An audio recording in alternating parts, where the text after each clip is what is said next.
ரீமால் புயல் பாதிப்பு காரணமாக மேற்கு வங்கத்தில் ஒட்டுமொத்தமாக 17 பேர் உயிரிழந்திருப்பதாக தகவல் வெளியாகி இருக்கிறது. இது குறித்த கூடுதல் விவரங்களை எமது செய்தியாளர் ராஜா விவரிக்க கேட்போம். ஓவர் டு யூ ராஜா.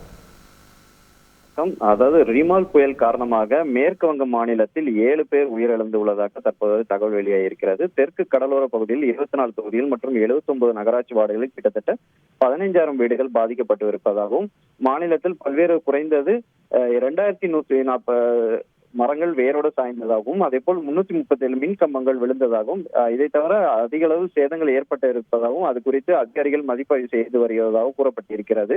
2 லட்சத்திற்கும் மேற்பட்டவர்கள் பாதுகாப்பான தங்கும் இடத்திற்கு மாற்றப்பட்டதாகவும் மேற்கு வங்க முதல்வர் இந்த உயிரிழப்புகள் குறித்து ஆழ்ந்த இரங்கலை தெரிவித்திருக்கிறார்.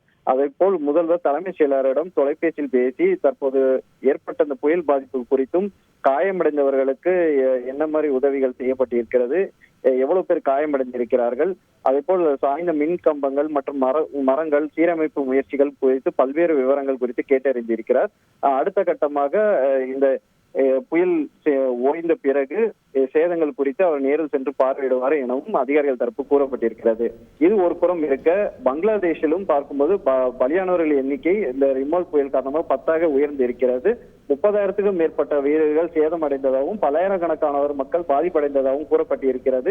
7 பேர் வீடுகள் விழுந்தும் அதே போல வீட்டின் சிவறுகள் விழுந்தும் உயிரிழந்ததாகவும் 3 பேர் நீரில் மூழ்கி பலியாகி இருப்பதாகவும் கூறப்படுகிறது.